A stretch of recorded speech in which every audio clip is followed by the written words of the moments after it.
Welcome to Telugu current affairs. ఈరోజు మనం 17th March 2020కి సంబంధించిన కరెంట్ అఫైర్స్ అనాలిసిస్ చూస్తున్నాము. మొదటి అంశం చూస్తే రాజ్యసభ ఎన్నికలకి సంబంధించిన అంశం చూస్తున్నాం మనం. సో రాజ్యసభ ఎన్నికలు దీనిని ఎవరు నిర్వహిస్తారో కేంద్ర ఎన్నికల సంఘం నిర్వహిస్తుంది.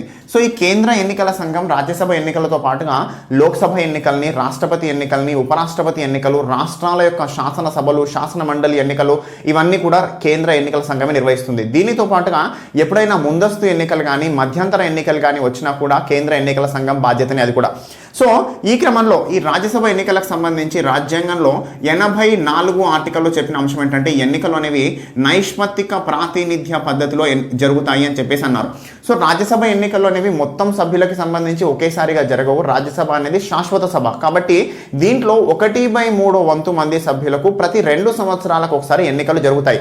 సో ఈ క్రమంలో ఆ ఎన్నికలు అనేవి నైష్పత్తిక ప్రాతినిధ్య పద్ధతిలో జరుగుతాయి అని చెప్పేసి ఉంటుంది. మరి నైష్పత్తిక ప్రాతినిధ్య పద్ధతి అంటే అనేది మనం చూద్దాం. సో ఈ నైష్పత్తిక ప్రాతినిధ్య పద్ధతిలో ఉండే అంశం ఏంటంటే ఒక స్థానం గురించి మనం ముందు చూద్దాం. సో ఒక రాష్ట్రంలో ఒక స్థానం ఖాళీగా ఉందనుకోండి, ఒక స్థానానికి 3 వ్యక్తులు నామినేషన్ వేశారు, ఏబిసి అనే వ్యక్తులు. ఆ రాష్ట్రంలో ఉండే ఎమ్మెల్యేలు ఈ యొక్క స్థానాలకి సంబంధించి ఎన్నికల్లో పాల్గొంటారు. ఈ ఎమ్మెల్యేలు ఎవరైతే ఉన్నారో ఈ 3 వ్యక్తులకి ప్రిఫరెన్షియల్ పద్ధతిలో ఓటు అనేది ఇస్తారు. సో ఈ క్రమంలో ఒక ఫస్ట్ వ్యక్తి ఏకి మొదటి ప్రిఫరెన్స్ ఇచ్చాడు, సికి 2వ ప్రిఫరెన్స్, బికి 3వ ప్రిఫరెన్స్. ఆ విధంగా ఈ ప్రిఫరెన్స్ అంటే ఈ వ్యక్తి ఏకి 3వ ప్రిఫరెన్స్ ఇచ్చాడు, బికి 2వ ప్రిఫరెన్స్, సికి 1వ ప్రిఫరెన్స్. ఆ విధంగా మొత్తం అందరూ ఎమ్మెల్యేల ఓటింగ్ పూర్తయిన తర్వాత ఏ అనే వ్యక్తికి ఎన్ని మొదటి ప్రిఫరెన్స్ ఓట్లు వచ్చాయి, ఎన్ని 2వ ప్రిఫరెన్స్ ఓట్లు వచ్చాయి, ఎన్ని 3వ ప్రిఫరెన్స్ ఓట్లు వచ్చాయని లెక్క కడతారు. సో ఈ క్రమంలో అందరూ వ్యక్తులకి ఈ విధంగా లెక్క కట్టిన తర్వాత కోటా ఓట్లు అని ఉంటాయి. సో కోటా ఓట్లు అంటే ఏంటంటే ఒక రాష్ట్రంలో ఈ యొక్క ఎమ్మెల్యేల సంఖ్య ఎంత ఉందో దాన్ని డివైడెడ్ బై ఎన్నిక కావాల్సిన సభ్యుల సంఖ్య +1+1. సో దీన్ని కోటా ఓట్లు అంటారు. ఒక ఎగ్జాంపుల్గా చూస్తే మనం ఒక రాష్ట్రంలో ఉండే ఎమ్మెల్యేల సంఖ్య ఒక 120 అనుకుందాం.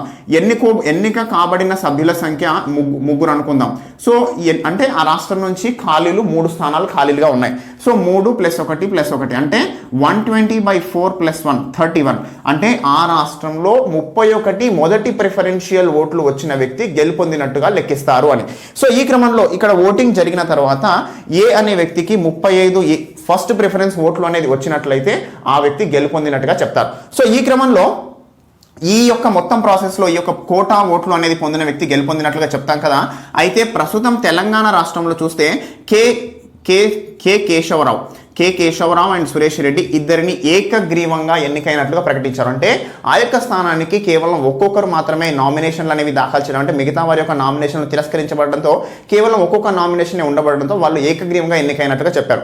అంటే ఇంకా ఏకగ్రీవంగా ఎన్నికైన క్రమంలో ఈ యొక్క ఎన్నిక అనేది నిర్వహించబడదు, కేవలం వాళ్ళకి సంబంధించి డైరెక్ట్గా వాళ్ళు రాజ్యసభకు వెళ్ళిపోవడం జరుగుతుంది. సో అంతేకాకుండా రాజ్యసభకు సంబంధించి వాళ్ళ యొక్క పదవీ కాలం ఎంత అంటే 6 సంవత్సరాలు, అది కూడా మనం గుర్తుపెట్టుకోవాలి. సో నెక్స్ట్ అంశం చూస్తే రెండో అంశం చూస్తే రాజ్యసభకి రంజన్ గొగోయ్. సో మాజీ chief justice of India Ranjan Gogoi గారు రాజ్యసభకి నామినేట్ చేయబడ్డారు అనే విషయం ఇక్కడ వచ్చింది. సో రాజ్యసభకి నామినేట్ చేయబడడం అనే విషయం గురించి మనం ఒకసారి పాలిటీని లింక్ చేసుకుంటే రాజ్యాంగంలో చెప్పబడినట్టుగా 83 ప్రకారంగా రాష్ట్రపతి 12 మంది సభ్యులను రాజ్యసభకి నామినేట్ చేస్తారు. సో ఈ 12 మంది సభ్యులు ఎవరైతే ఉంటారో ఆ యొక్క సభ్యులు అనే వాళ్ళు 4 రంగాల్లో సేవలు అందించిన వాళ్ళని ఈ క్రమంలో సెలెక్ట్ చేస్తారు. సో ఏంటంటే అనంటే సాహిత్యం, సైన్స్, కళలు, సాంఘిక సేవ. సో ఈ యొక్క 4 రంగాలలో ఏ రంగంలో అయినా సేవలు అందించిన వారిని ఈ యొక్క కేంద్ర మంత్రిమండలి యొక్క సిఫారసు మేరకు రాష్ట్రపతి రాజ్యసభకు నామినేట్ చేస్తారు. సో వీళ్ళకి సంబంధించి అంటే నామినేట్ చేయబడిన వాళ్ళకి సంబంధించి కూడా పదవీ కాలం ఎంత ఉంటుందంటే 6 సంవత్సరాలు ఉంటుంది. అయితే ఇక్కడ ప్రస్తుతం ఈ రంజన్ గొగోయ్ గారు చీఫ్ జస్టిస్ ఆఫ్ ఇండియాగా రిటైర్ అయిన వెంబడే ఈ యొక్క రాజ్యసభకి నామినేట్ చేయడం పట్ల కొంతమంది దీనిపై ఆవేదన వ్యక్తం చేస్తున్నారు. ఏంటంటే ఇది నిష్పాక్షికంగా జరిగిన అంశంగా కనపడట్లేదు అనేసి. ఎందుకంటే క్విడ్ ప్రో క్వో అంటే మీకు మాకు అనే విధంగా ఇది జరిగింది అనే విషయంపై కూడా కొంత ఆందోళన అనేది నెలకొంది. సో ఎందుకు అనంటే ఈ యొక్క రీసెంట్గా చీఫ్ జస్టిస్ ఆఫ్ ఇండియాగా ఉన్న రంజన్ గొగోయ్ గారు వివిధ కేసుల్లో తీర్పులు ఇవ్వడం జరిగింది. ఆ తీర్పులు అనేవి ఈ యొక్క హిందుత్వవాదానికి దగ్గరగా ఉన్నట్టుగా ప్రస్తుతం ఆరోపణలు అనేవి వెలువెడుతున్నాయి. సో ఆ క్రమంలోనే ప్రస్తుతం ఈ యొక్క రాజ్యసభకి ఈ యొక్క నామినేట్ చేయడాన్ని బట్టి చూస్తే ఇదేదో ఉంది అని చెప్పేసి కొంతమంది ప్రస్తుతం ఆవేదన వ్యక్తం చేస్తున్నారు. సో దీనికంటే ముందు కూడా 1998లో జస్టిస్ రంగనాథ్ రంగనాథ్ మిశ్రా తను పదవీ విరమణ కాలం అయిపోయిన వెంబడే, అంటే తన యొక్క న్యాయమూర్తి పదవీ కాలం అయిపోయిన వెంబడే ఈ యొక్క రంగనాథ్ మిశ్రా గారిని కూడా ఇదే విధంగా ఈ యొక్క రాజ్యసభకి నామినేట్ చేశారు. సో ఆ సమయంలో కూడా ఇదే విధంగా ఆరోపణలు అనేవి వెల్లువెత్తాయి. సో ఈ క్రమంలో ప్రస్తుతం యొక్క రంజన్ గొగోయ్ గారిని కూడా నామినేట్ చేయడం జరిగింది అనే విషయం మనం గుర్తుంచుకోవాలి. నెక్స్ట్ అంశం చూస్తే కరోనా వైరస్కి సంబంధించి వచ్చిన అంశం. సో కరోనా వైరస్ అనేది భారతదేశంలో కూడా మెల్లిగా తన కేసుల్ని పెంచుతున్న పరిస్థితి. సో భారతదేశంలో దాదాపు 114 కేసులు అనేవి ఇప్పటికీ నమోదైనట్టుగా చెప్తున్నారు. అందులో ప్రధానంగా మహారాష్ట్ర, కర్ణాటక అనే పెద్ద మొత్తంలో కేసులు నమోదవుతున్నాయి. సో మహారాష్ట్రలో ఈ కేసుల సంఖ్య అనేది భారతదేశంలో అన్ని రాష్ట్రాల కంటే ఎక్కువగా ఉంది. దాదాపు 37 కేసులు మహారాష్ట్రలో, 24 కేసులు కేరళలో, కర్ణాటకలో కూడా దాదాపు 20కి పైగా కేసులు అనేవి నమోదవుతున్నాయి. ఈ యొక్క కేసుల తీవ్రత అనేది రోజు రోజుకి పెరుగుతుంది ఈ రాష్ట్రాల్లో. సో ఈ క్రమంలో ప్రత్యేక దృష్టి పెట్టాలి అని చెప్పేసి కేంద్రం రాష్ట్రాలని ఆదేశించింది. అంతేకాకుండా దాదాపుగా ప్రపంచవ్యాప్తంగా మరణాల సంఖ్య 7,000 పైగా దాటింది అని చెప్తున్నారు. సో అమెరికాలో కూడా ఈ వ్యాధి అనేది విపరీతంగా వ్యాపిస్తున్న క్రమంలో డొనాల్డ్ ట్రంప్ గారు ఒక అత్యేక పరిస్థితిగా ప్రకటించిన పరిస్థితి మనం ఆల్రెడీ చూసాం. సో దీనికి సంబంధించి భారతదేశంలో 2 టోల్ ఫ్రీ నెంబర్, ఒక 1075 అనే ఒక టోల్ ఫ్రీ నెంబర్, ncov2019@gmail.com అనే ఒక ఈమెయిల్ ఐడి కేటాయించి దీని ద్వారా డైరెక్ట్గా మంత్రిత్వ శాఖకి సమాచారం అందే విధంగా ఏర్పాటు చేయడం జరిగింది. అంతేకాకుండా ఈ యొక్క కరోనాకి సంబంధించి టీకా అనేది తయారు చేయబడింది అని చెప్పేసి అనౌన్స్ చేశారు. ఈ టీకాపై క్లినికల్ టెస్ట్, అంటే మనుషులపై దీని యొక్క ప్రయోగం కొరకు పరీక్ష అనేది జరుపుతున్నారు. జూన్ కల్లా ఈ టీకా అందుబాటులోకి వస్తుంది అని చెప్పేసి చెప్తున్నారు. సో ఈ క్రమంలో దీన్ని ఎవరు తయారు చేశారంటే అమెరికాకు చెందిన నేషనల్ ఇన్స్టిట్యూట్ ఆఫ్ హెల్త్ మరియు మోడెర్నా అనే సంస్థలు సంయుక్తంగా ఈ యొక్క టీకాను తయారు చేశాయి అని చెప్పేసి చెప్తున్నారు. తెలంగాణలో చూస్తే తెలంగాణలో దాదాపు 4 పాజిటివ్ కేసులు అనేవి నమోదయ్యాయి. దాంట్లో ఒక వ్యక్తికి పూర్తి స్థాయి నివారణ జరిగి అతను ఇంటికి వెళ్ళిపోయాడు. ఇక 3 కేసులు అనేవి ప్రస్తుతం జరుగుతూ ఉన్నాయి, వాళ్ళకి ట్రీట్మెంట్ అనేది జరుగుతూ ఉంది. సో అంతేకాకుండా తెలంగాణలో ఈ యొక్క కరోనా వైరస్కి సంబంధించి నిర్ధారణ కొరకు గాంధీ హాస్పిటల్లో ఈ యొక్క నిర్ధారణ కేంద్రం అనేది ఏర్పాటు చేయబడింది. కానీ అది ప్రైమరీ నిర్ధారణ కేంద్రం, సెకండరీ నిర్ధారణ కేంద్రం కొరకు పూణేకి పంపించాల్సి ఉండేది. సో ఈ క్రమంలో కేంద్రంతో ప్రత్యేక రిక్వెస్ట్ మేరకు తెలంగాణలో గాంధీ హాస్పిటల్లోనే సెకండ్ లెవెల్ నిర్ధారణకి కూడా పర్మిషన్ అనేది రావడం జరిగింది. అంటే ఇంకా పూణేకి సెకండ్ లెవెల్ నిర్ధారణకి పంపించాల్సిన అవసరం లేకుండా గాంధీ హాస్పిటల్లోనే నిర్ధారణ కంప్లీట్ చేసే విధంగా ఈ యొక్క పర్మిషన్ అనేది ఇవ్వడం జరిగింది. అంతేకాకుండా ప్రధానంగా తెలంగాణకి బార్డర్గా ఉన్న మహారాష్ట్ర, కర్ణాటకలో ఈ వ్యాధి విస్తృతంగా వ్యాపిస్తున్న నేపథ్యంలో ఈ బార్డర్స్ పై కూడా ప్రత్యేక దృష్టి పెట్టి ప్రతి చెక్ పోస్ట్ దగ్గర అందరినీ చెక్ చేసే విధంగా తెలంగాణ ప్రభుత్వం ఆదేశాలు జారీ చేసింది. సో అంతేకాకుండా ఇండియన్ రైల్వేస్ కూడా దీనిపై కరోనా వైరస్ వ్యాప్తిపై కొంత దృష్టి పెట్టింది. దాదాపు వాళ్ళ యొక్క అన్ని స్టేషన్లలో దాదాపు 1019 క్వారంటైన్ కేంద్రాలు అనేవి ఏర్పాటు చేశారు. ఎక్కడైనా అనుమానితులు కనిపించిన వెంటనే క్వారంటైన్ కేంద్రాలకు పంపించే విధంగా చర్యలు తీసుకుంది ఇండియన్ రైల్వే కూడా. సో ఈ క్రమంలో దేశంలో అంటే కొన్ని రాష్ట్రాలు ఇప్పటికే వాళ్ళ రాష్ట్రాలలో అన్ని విద్యా సంస్థలు, పాఠశాలలు, మాల్స్ అన్ని మూసేసిన పరిస్థితి. అయితే ప్రస్తుతం కేంద్ర ఆరోగ్య మంత్రిత్వ శాఖ కూడా దీనికి సంబంధించి అన్ని రాష్ట్రాలలో మార్చి 31 వరకు పాఠశాలలు, జనసమ్మర్ద ప్రదేశాలు అన్ని క్లోజ్ చేయాలి అని చెప్పేసి ఆదేశించారు. అంతేకాకుండా ఆంధ్రప్రదేశ్కి సంబంధించి చూస్తే ఒక కేసు, నెల్లూరు వాసికి ఒక కేసు పాజిటివ్గా రావడం జరిగింది. బట్ ఆ యొక్క వ్యక్తికి సంబంధించి కూడా పూర్తి స్థాయిలో కోలుకుంటున్నారు. సెకండ్ లెవెల్లో అతనికి ప్రస్తుతం నెగటివ్ వచ్చినట్టుగా చెప్తున్నారు. అంతేకాకుండా మిగతా 20 కేసులు ఏవైతే నమోదయ్యాయో ఆంధ్రప్రదేశ్లో అన్ని కేసులు కూడా నెగటివ్ అని చెప్పేసి చెప్తున్నారు. సో ఈ క్రమంలో ఆంధ్రప్రదేశ్లో దీని వ్యాప్తి అనేది పెద్దగా లేదు. తెలంగాణలో కూడా కేవలం 4 కేసులు మాత్రమే నమోదయ్యాయి. ఆ క్రమంలో ఈ తెలంగాణ, ఆంధ్రప్రదేశ్ అనేది దీనిపై తీసుకుంటున్న చర్యలు అనేవి చాలా బాగున్నాయని చెప్పేసి మనం చెప్పొచ్చు. ఎందుకంటే కంపేర్ టు మన పక్క రాష్ట్రాలు కర్ణాటక, మహారాష్ట్ర, కేరళతో చూస్తే మన రాష్ట్రంలో కేసుల సంఖ్య తక్కువగా ఉండడం అనేది కొంత సంతోషించాల్సిన అంశం. సో నిర్భయ సంఘటన 2012లో జరిగింది. ఈ 2012లో జరిగిన ఈ నిర్భయ సంఘటనకు సంబంధించిన దోషులు ప్రస్తుతం ఐసీజే, ఇంటర్నేషనల్ కోర్ట్ ఆఫ్ జస్టిస్కి వెళ్ళడం జరిగింది. సో మరి ఏం జరిగింది అని చూస్తే 2012 డిసెంబర్లో జరిగిన ఈ నిర్భయ సంఘటనకు సంబంధించి ఒక ఫాస్ట్ ట్రాక్ కోర్టు అనేది ఏర్పాటు చేశారు. ఫాస్ట్ ట్రాక్ కోర్టు వాళ్ళకి ఉరి శిక్ష అనేది విధించడం జరిగింది. ఈ ఉరి శిక్షకి సంబంధించి హైకోర్టును ఆశ్రయించారు. హైకోర్టు తర్వాత సుప్రీంకోర్టుకి వెళ్ళారు. సుప్రీంకోర్టు తర్వాత రాష్ట్రపతికి వెళ్ళారు. సో అన్ని అవకాశాలు అయిపోయిన నేపథ్యంలో ప్రస్తుతం international court of justice Netherland దేశంలోని హేగ్ అనే నగరంలో ఉంటుంది ఇది. సో నెదర్లాండ్ దేశంలోని హేగ్ అనే నగరంలో ఉన్న ఈ ఇంటర్నేషనల్ కోర్ట్ ఆఫ్ జస్టిస్ని వాళ్ళు ఆశ్రయించడం జరిగింది. సో మనం చూస్తే ఒక వ్యక్తికి, ఒక దోషికి సంబంధించి ఉరిశిక్ష ఎక్కడ ఖరారు అవుతుంది అంటే జిల్లా కోర్టులోనే ఉరిశిక్ష ఖరారయ్యే అవకాశం ఉంటుంది. సో జిల్లా కోర్టులో ఉరిశిక్ష విధిస్తే దానిని హైకోర్టులో అప్పీల్ చేస్తారు. హైకోర్టు దీన్ని కన్ఫర్మ్ చేస్తుంది. సో హైకోర్టులో కన్ఫర్మ్ చేయబడ్డ ఈ యొక్క ఉరిశిక్ష అనేది దానికి సంబంధించి ఈ యొక్క వ్యక్తులు తర్వాత సుప్రీంకోర్టును ఆశ్రయిస్తారు. వ్యతిరేకిస్తారు. సుప్రీంకోర్టు కూడా ఈ యొక్క ఉరిశిక్షను కన్ఫర్మ్ చేస్తే సుప్రీంకోర్టుకి మళ్ళీ వాళ్ళు రాజ్యాంగంలో 137 ఆర్టికల్ ప్రకారంగా క్యూరేటివ్ పిటిషన్ అని ఫైల్ చేస్తారు. సో ఈ క్యూరేటివ్ పిటిషన్ అనేది ఫైల్ చేసిన క్రమంలో సుప్రీంకోర్టు ఈ పిటిషన్ని యాక్సెప్ట్ చేయొచ్చు లేదా రిజెక్ట్ చేయొచ్చు. ఒకవేళ పిటిషన్ని యాక్సెప్ట్ చేస్తే ఆ పిటిషన్పై మళ్ళీ విచారణ చేపట్టి విచారణకు సంబంధించిన తీర్పు చెప్తుంది. రిజెక్ట్ చేసేస్తే ఇక అక్కడికే క్లోజ్ అది. సో క్యూరేటివ్ పిటిషన్ ఆప్షన్ అయిపోయిన తర్వాత వ్యక్తులు 72 ఆర్టికల్ ప్రకారంగా రాష్ట్రపతి క్షమాభిక్ష పిటిషన్ కోరుతారు. సో రాష్ట్రపతి దగ్గర క్షమాభిక్ష పిటిషన్ కోరిన క్రమంలో రాష్ట్రపతి వీళ్ళకి క్షమాభిక్ష ప్రసాదిస్తే ఆ యొక్క శిక్ష అమలు అనేది ఈ యొక్క రాష్ట్రపతి యొక్క నిర్ణయానికి అనుగుణంగా మారుతుంది లేదా రద్దు అవుతుంది ఈ యొక్క శిక్ష. లేదు రాష్ట్రపతి క్షమాభిక్ష పిటిషన్పై ఎలాంటి నిర్ణయం తెలపకపోతే అన్ని రోజుల పాటు ఆ శిక్ష అనేది వాయిదా పడుతుంది. సో ఒక్కసారి ఈ ఆప్షన్స్ అన్ని అయిపోయిన తర్వాత ఆ యొక్క వ్యక్తులకి సంబంధించి ఈ శిక్ష అమలుకి సంబంధించి కోర్టు ఆదేశాలు జారీ చేస్తుంది. ప్రస్తుతం ఆ పరిస్థితిలో ఉన్న క్రమంలో వీళ్ళు ఇంటర్నేషనల్ కోర్ట్ ఆఫ్ జస్టిస్ని ఆశ్రయించారు. మరి ఈ పరిస్థితిలో మరి ఏ విధంగా ఇది ముందుకెళ్తుందనే విషయం మనం కూడా చూస్తూ ఉండాలి. నెక్స్ట్ అంశం చూస్తే సిటిజన్షిప్ అమెండ్మెంట్ యాక్ట్కి వ్యతిరేకంగా తెలంగాణ అసెంబ్లీ తీర్మానం ఆమోదించింది అని చెప్పేసి చూస్తున్నాం.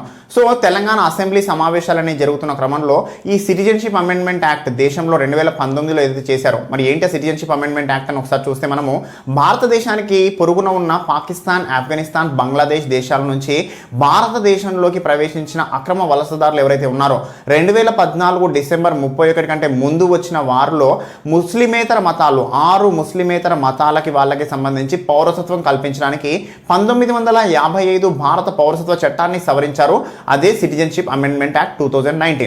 అయితే ఈ సిటిజన్షిప్ అమెండ్మెంట్ యాక్ట్ని దేశంలో చాలా రాష్ట్రాలు వ్యతిరేకిస్తున్నాయి. సో ఇప్పటికే కేరళ, వెస్ట్ బెంగాల్, పంజాబ్, రాజస్థాన్, ఢిల్లీ, బీహార్ ఈ 6 శాసనసభలు దీనికి వ్యతిరేకంగా తీర్మానాలు పాస్ చేశాయి. మధ్యప్రదేశ్లో కూడా మంత్రిమండలి ఆమోదం జరిగింది. అది ఇంకా ఈ యొక్క వాళ్ళ శాసనసభలో ప్రవేశపెట్టి ఆమోదించడం ఇంకా పూర్తి కాలేదు. అదే క్రమంలో తెలంగాణ రాష్ట్రం కూడా దీనికి సంబంధించి ప్రస్తుతం 7వ రాష్ట్రంగా ఈ సిఏఏని వ్యతిరేకిస్తూ తీర్మానాన్ని ఆమోదించిన 7వ రాష్ట్రంగా తెలంగాణ రాష్ట్రం నిలిచింది. అయితే ఈ సందర్భంలో కేసీఆర్ గారు చెప్పిన కొన్ని అంశాలు ఏంటంటే ప్రస్తుతం ఈ యొక్క ఆమోదించిన సిటిజన్షిప్ అమెండ్మెంట్ యాక్ట్కి సంబంధించి చాలామంది నిపుణులు దేశంలో ఐఏఎస్ అధికారులు కానీ న్యాయమూర్తులు కానీ దీన్ని వ్యతిరేకిస్తున్నారు. ఈ క్రమంలో దీనిపై మరింత చర్చ జరగాలి. ప్రస్తుతం ఉన్న చట్టానికి మరిన్ని సవరణలు తీసుకురావాలి. కొన్ని మతాలను వ్యతిరేకించడం సరైన విషయం కాదు అని చెప్పేసి కేసీఆర్ గారు ఈ యొక్క దీనికి వ్యతిరేక తీర్మానంలో మాట్లాడుతూ చెప్పడం జరిగింది. అంతేకాకుండా ఈ యొక్క చట్టం అనేది దీనికి సంబంధించి చట్టంలో ఉన్న అంశాల ప్రకారంగా ఈ యొక్క వ్యక్తులకి తమ యొక్క తల్లిదండ్రుల యొక్క జన్మ ప్లేస్ కానీ వాళ్ళు పుట్టిన ప్లేస్ కానీ వాళ్ళ యొక్క బర్త్ సర్టిఫికేట్స్ కానీ అడుగుతున్న పరిస్థితి ఉంది. సో ఇవన్నీ కూడా సరైన విషయాలు కావు అని చెప్పేసి కేసీఆర్ గారు అంటున్నారు. సో అయితే ఈ క్రమంలో దీనికి సంబంధించి కేంద్రం చెప్తున్న అంశం ఏంటంటే సిటిజన్షిప్ అమెండ్మెంట్ యాక్ట్ అనేది దేశంలో ఉన్న ఏ పౌరునికి కూడా వ్యతిరేకం కాదు, ఏ పౌరుడికి నష్టం చేయదు అని చెప్పేసి కేంద్రం చెప్తోంది. మరి ఈ క్రమంలో ఉన్న కాన్ఫ్లిక్ట్ అంటే రాష్ట్రానికి కేంద్రానికి మధ్య ఉన్న ఈ కాన్ఫ్లిక్ట్ ఏదైతే ఉందో దీనిని క్లియర్ చేసుకునే విధంగా మీన్స్ కేంద్ర ప్రభుత్వం రాష్ట్ర ప్రభుత్వం కూడా చర్చలు చేపట్టాలి అని చెప్పేసి చెప్తున్నారు. నెక్స్ట్ అంశం చూస్తే తెలంగాణ ప్రభుత్వం ఈ మధ్య బడ్జెట్ అనేది ప్రవేశపెట్టింది. బడ్జెట్లో చెప్పిన విధంగా 1,82,000 కోట్ల బడ్జెట్లో దానికి సంబంధించి ఖర్చు చేసుకోవడానికి ద్రవ్య వినియోగ బిల్లు అనేది ప్రవేశపెట్టారు. సో ఈ ద్రవ్య వినియోగ బిల్లు ఆమోదం పొందిన తర్వాత మాత్రమే బడ్జెట్ని ఖర్చు చేసుకోవడానికి అవకాశం ఉంటుంది అని చెప్తాం. అంతేకాకుండా ప్రస్తుతం ఈ యొక్క తెలంగాణ రాష్ట్రంలో మార్చి 6న ప్రారంభమైన శాసనసభ సమావేశాలు అనేవి మార్చి 17న ముగిశాయి. సో ఈ క్రమంలో ఏంటంటే ఇంకా కొన్ని రోజులు ప్రొలాంగ్ చేద్దాం అనుకున్నారు. కానీ ప్రస్తుతం ఈ కరోనా వైరస్ అనేది తన యొక్క ప్రభావాన్ని చూపిస్తున్న నేపథ్యంలో శాసనసభల్ని ఈ యొక్క ప్రస్తుతం ప్రోరోగ్ చేయడం జరిగింది. సో ప్రోరోగ్కి సంబంధించి ఎవరు నిర్ణయం తీసుకుంటారంటే గవర్నర్. సో గవర్నర్ సూచన మేరకు 174 ఆర్టికల్ ప్రకారంగా ఈ ప్రోరోగ్ అనే డెసిషన్ చేయబడుతుంది. సో ఈ యొక్క శాసనసభల్ని సమావేశపరచడం కానీ ప్రోరోగ్ చేయడం కానీ రద్దు చేయడం కానీ ఈ 3 అంశాలని 174 ఆర్టికల్ ప్రకారంగా గవర్నర్కి అధికారం ఉంటుంది అని చెప్తాం. సో నెక్స్ట్ అంశం చూస్తే ఆంధ్రప్రదేశ్ రాష్ట్రంలో స్థానిక సంస్థల ఎన్నికల వాయిదా గురించి వచ్చిన అంశం. సో ఆంధ్రప్రదేశ్ రాష్ట్రంలో 2018 ఆగస్టు నాటికే గ్రామ పంచాయతీల యొక్క కాలపరిమితి ముగియడం, 2019 జూలై నెలలో స్థానిక సంస్థలు ఎంపీటీసీ, జెడ్పీటీసీల యొక్క కాలపరిమితి ముగియడం అనేది జరిగింది. సో ఈ క్రమంలో వాటి ఎన్నికలకి సంబంధించి ప్రస్తుతం నోటిఫికేషన్ జారీ చేశారు. కానీ ప్రస్తుతం ఆ యొక్క ఎన్నికల్లో వాయిదాకి సంబంధించి రాష్ట్ర ఎన్నికల కమిషనర్ రమేష్ కుమార్ గారు ఆదేశాలు జారీ చేశారు. సో ఈ క్రమంలో ఈ యొక్క వాయిదాకి సంబంధించిన నిర్ణయం ఉపసంహరించుకోండి తీసుకోండి అని చెప్పేసి రాష్ట్ర చీఫ్ సెక్రటరీ నీలం సాహ్ని గారు స్టేట్ ఎలక్షన్ కమిషనర్కి మన రమేష్ కుమార్ గారికి ఒక లెటర్ రాయడం జరిగింది. సో ఈ క్రమంలో చెప్పిన అంశం ఏంటంటే ఈ యొక్క ప్రధానంగా ఈ యొక్క ఎలక్షన్ వాయిదా వేయడానికి గల కారణం ఏం చెప్తున్నారు స్టేట్ ఎలక్షన్ కమిషన్ వాళ్ళంటే ఈ యొక్క కోవిడ్-19 ప్రస్తుతం ఉన్న కరోనా వైరస్ కారణంగా కేంద్రం యొక్క సూచనలు మరియు కేంద్రంతో జరిపిన సంప్రదింపుల తర్వాత మాత్రమే ఈ ఎన్నికల్ని వాయిదా వేసామని చెప్పేసి రమేష్ కుమార్ గారు చెప్తున్నారు. అయితే ఈ క్రమంలో ప్రజారోగ్యం బాధ్యత రాష్ట్ర ప్రభుత్వానికి, అది రాష్ట్ర జాబితాలోని అంశం కాబట్టి మేము దానిపై నిర్ణయం తీసుకుంటాము. అంతేకాకుండా ఈ యొక్క ఇంతకుముందు ఈ యొక్క అహ్మదాబాద్ హైకోర్టులో జరిగిన ఒక కేసు తీర్పులో ఈ యొక్క Kishan Singh Tomar versus Ahmedabad municipal corporation versus ఆ కేసులో చెప్పిన అంశం ఏంటంటే ఈ యొక్క ఎన్నికల వాయిదాకి సంబంధించిన అంశం రాష్ట్ర ప్రభుత్వంతో సంప్రదించిన తర్వాత మాత్రమే తీసుకోవాలి అనే విషయం ఈ యొక్క కేసులో చెప్పడం జరిగింది. సో ఈ సందర్భంలో ఈ కేసుని ఉదాహరిస్తూ మళ్ళీ కేసు అనేది దాఖలు చేశారు హైకోర్టులో. అంతేకాకుండా సుప్రీంకోర్టులో కూడా దీనిపై కేసు అనేది దాఖలు చేయడం జరిగింది. సో ప్రధానంగా చెప్తున్న అంశం ఏంటంటే ఈ యొక్క 14వ ఫైనాన్స్ కమిషన్ యొక్క కాల పరిమితి 2020 మార్చి 31తో ముగుస్తోంది. 14వ ఫైనాన్స్ కమిషన్ ప్రకారంగా రాష్ట్రంలో గ్రామ పంచాయతీలకు దాదాపు 3,700 కోట్లు, మున్సిపాలిటీలకు 1,400 కోట్లు, దాదాపు 5,100 కోట్లు రావాల్సింది ఉంది. సో ఈ కాల పరిమితి ముగియక ముందే ఎన్నికలు ముగించి ఆ యొక్క డబ్బు ఏదైతే ఉందో 5,000 కోట్లు రాష్ట్రానికి తీసుకోవాలి అని చెప్పేసి ప్రభుత్వం ఆశిస్తున్న క్రమంలో ఎన్నికలు వాయిదా వేయడం సరైన విషయం కాదు అని చెప్పేసి అంటున్నారు. అంతేకాకుండా ఈ యొక్క కోవిడ్-19 నిర్మూలన చేయాలి అంటే స్థానిక సంస్థల సహకారం చాలా ముఖ్యం. ఈ స్థానిక సంస్థల సహకారం లేనిదే ఈ యొక్క కోవిడ్-19 నిర్మూలన అనేది జరగదు వేగవంతంగా అంటున్నారు. సో ఈ క్రమంలో ఎన్నికలు నిర్వహించాలి అని చెప్పేసి స్టేట్ ఎలక్షన్ కమిషనర్కి చీఫ్ సెక్రటరీ గారు చెప్తున్నారు. అంతేకాకుండా ఈ యొక్క దీనికి ప్రాసెస్ అంటే ఎన్నికలు వాయిదా వేయాలంటే దానికి ప్రాసెస్ ఏంటంటే రాష్ట్రంలోని ముఖ్య అధికారులు తర్వాత రాజకీయ నేతలతో వీళ్ళందరితో మాట్లాడి ఒక ఫైల్ తయారు చేయాలి. ఆ ఫైల్ కూడా 3 దశలలో తయారు చేయాలి. ఆ 3 దశలు ఏంటంటే note order, order copy, fair copy. So ఈ 3 దశల ఫైల్ అయిన తర్వాత అందరూ నేతల యొక్క సిగ్నేచర్స్ ఉన్న తర్వాత మాత్రమే ఎన్నికల వాయిదాకి సంబంధించిన నిర్ణయం చెప్పాలి. కానీ ఇవేవి ఫాలో అవ్వకుండా డైరెక్ట్గా ఈ యొక్క నిర్ణయం అనేది అనౌన్స్ చేయడం వల్ల దీనిపై కొంత ఆందోళన అనేది రావడం జరిగింది. సో ఈ క్రమంలో ప్రభుత్వానికి ఎలక్షన్ కమిషన్కి మధ్య కొంత సమస్య అనేది ప్రస్తుతం ఉంది.